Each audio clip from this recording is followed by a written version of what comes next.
सीतारामचन्द्राभ्यां नमः। श्रीमद् वाल्मीकि रामायण बालकांड 70वां सर्ग। राजा जनक का अपने भाई कुशध्वज को शंकाश्या नगरी से बुलवाना। राजा दशरथ के अनुरोध से वशिष्ठ जी का सूर्य वंश का परिचय देते हुए श्री राम और लक्ष्मण के लिए सीता तथा उर्मिला को वरण करना। तदंतर जब सवेरा हुआ और राजा जनक महर्षियों के सहयोग से अपना यज्ञ कार्य संपन्न कर चुके, तब वे वाक्य मर्मज्ञ नरेश अपने पुरोहित शतानंद जी से इस प्रकार बोले। ब्राह्मण, मेरे महातेजस्वी और पराक्रमी भाई कुशध्वज जो अत्यंत धर्मात्मा है, इस समय इच्छुमती नदी का जल पीते हुए उसके किनारे बसी हुई कल्याणमयी संकाश्या नगरी में निवास करते हैं। उसके चारों ओर के परकोटों के रक्षा के लिए शत्रुओं के निवारण में समर्थ बड़े बड़े यंत्र लगाए गए हैं। वह पुरी पुष्पक विमान के समान विस्तृत तथा पुण्य से उपलब्ध होने वाले स्वर्ग लोक के सदृश सुंदर हैं। वहाँ रहने वाले अपने भाई को इस शुभ अवसर पर मैं यहाँ उपस्थित देखना चाहता हूँ, क्योंकि मेरी दृष्टि में वे मेरे इस यज्ञ के संरक्षक हैं। महातेजस्वी कुशध्वज भी मेरे साथ श्री सीता राम के विवाह संबंधी इस मंगल समारोह का सुख उठावेंगे। राजा के इस प्रकार कहने पर शतानंद जी के समीप कुछ धीर स्वभाव के पुरुष आए और राजा जनक ने उन्हें पूर्वोक्त आदेश सुनाया। राजा की आज्ञा से वे श्रेष्ठ दूत तेज चलने वाले घोड़ों पर सवार हो पुरुष सिंह कुशध्वज को बुला लाने के लिए चल दिए। मानो इंद्र की आज्ञा से उनके दूत भगवान विष्णु को बुलाने जा रहे हों। शंकाश्या में पहुंचकर उन्होंने कुशध्वज से भेंट की और मिथिला का यथार्थ समाचार एवं जनक का अभिप्राय भी निवेदन किया। उन महावेगशाली श्रेष्ठ दूतों के मुख से मिथिला का सारा वृतांत सुनकर राजा कुशध्वज महाराज जनक की आज्ञा के अनुसार मिथिला में आए। वहाँ उन्होंने धर्मवत्सल महात्मा जनक का दर्शन किया। फिर शतानंद जी तथा अत्यंत धार्मिक जनक को प्रणाम करके वे राजा के योग्य परम दिव्य सिंहासन पर विराजमान हुए।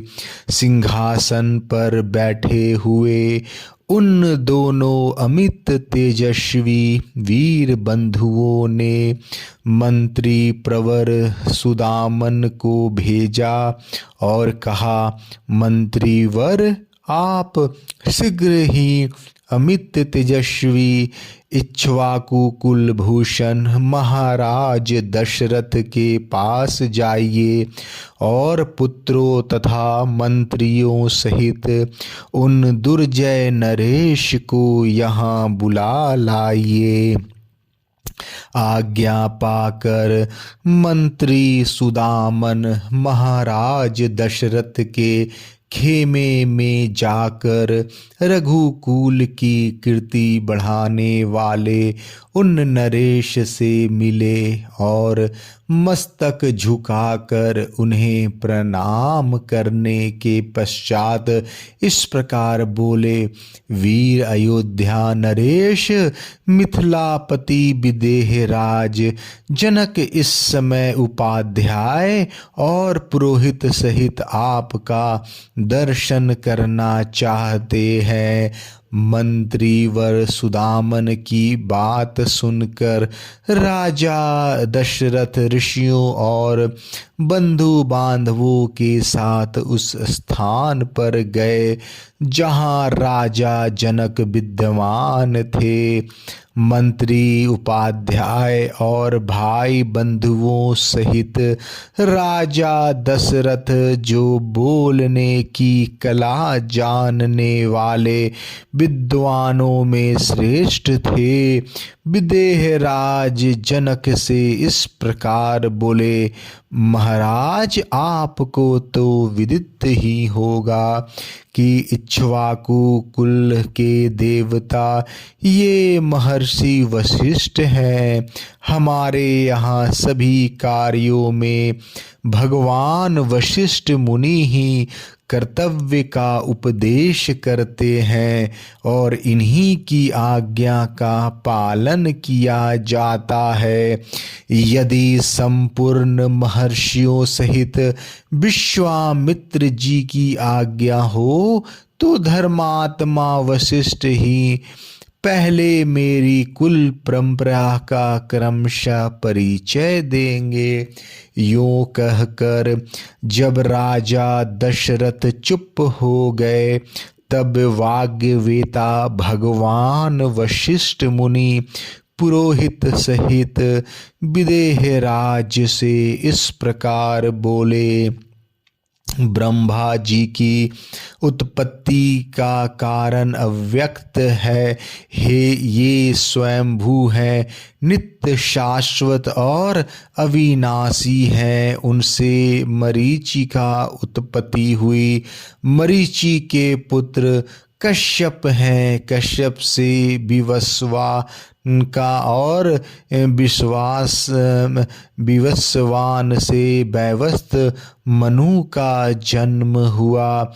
मनु पहले प्रजापति थे। उनके इक्ष्वाकु नामक पुत्र हुआ। उन इक्ष्वाकु को ही आप अयोध्या के प्रथम राजा समझे। इक्ष्वाकु के पुत्र का नाम कुक्षी था। वे बड़े तेजस्वी थे। कुक्षी से विकुक्षी नामक कांतिवान पुत्र का जन्म हुआ। विकुक्षी के पुत्र महातेजस्वी और प्रतापी बाण हुए। बाण के पुत्र का नाम अनरण्य था। वे भी बड़े तेजस्वी और प्रतापी थे। अनरण्य से पृथु और पृथु से त्रिशंकु का जन्म हुआ।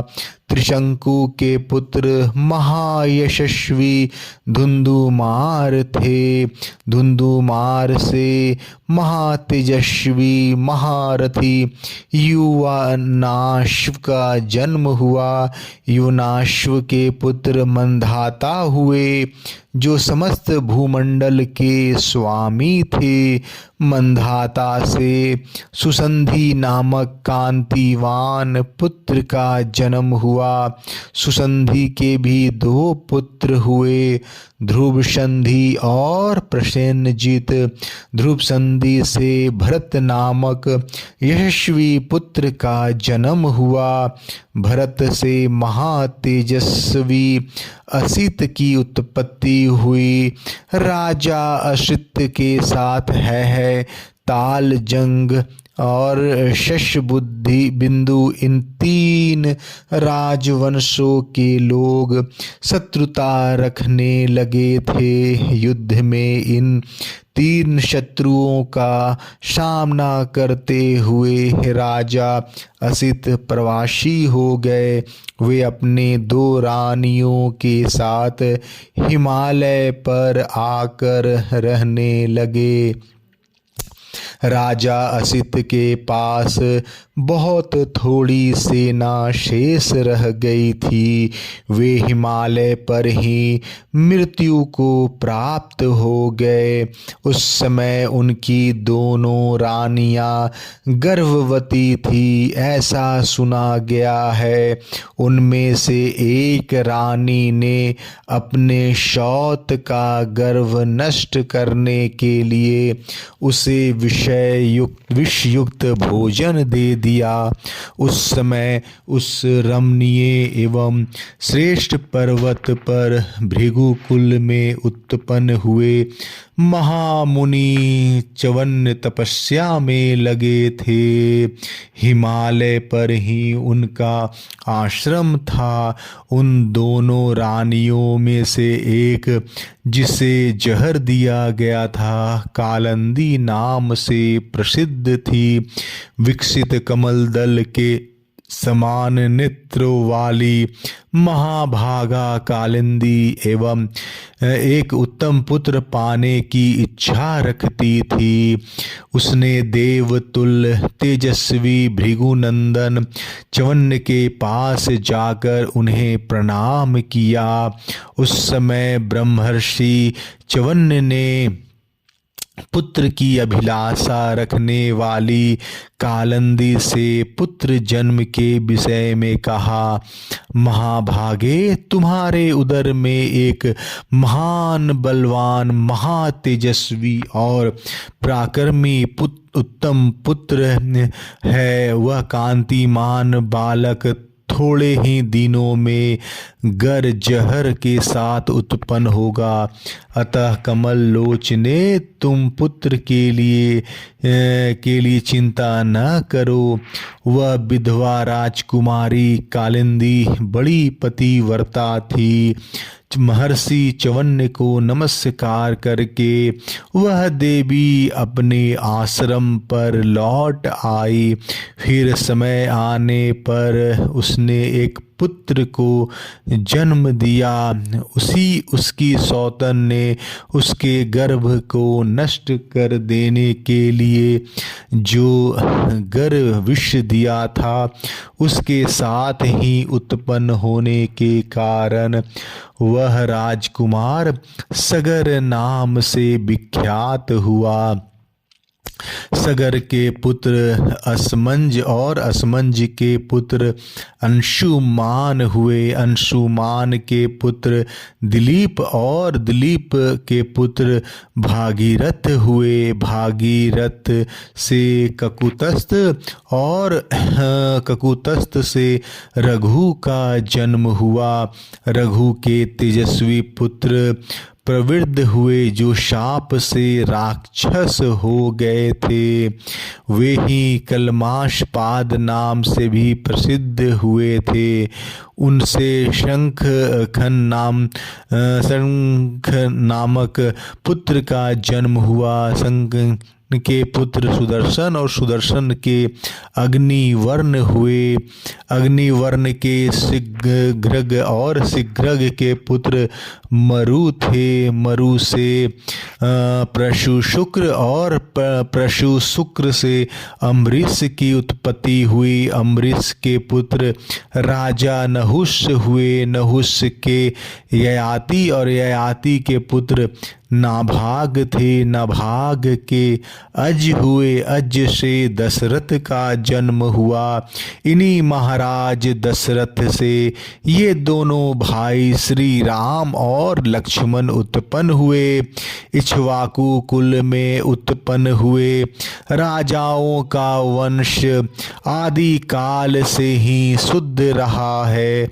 वे सब के सब परम धर्मात्मा, वीर और सत्यवादी होते आए हैं।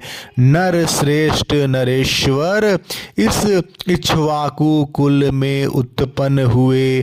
श्री राम और लक्ष्मण के लिए मैं आपकी 2 कन्याओं का वरण करता हूँ। ये आपकी कन्याओं के योग है और आपकी कन्याएं इनके योग, अतः आप इन्हें कन्या दान करें। बालकांड 70वां सर्ग समाप्त। जय श्री राम।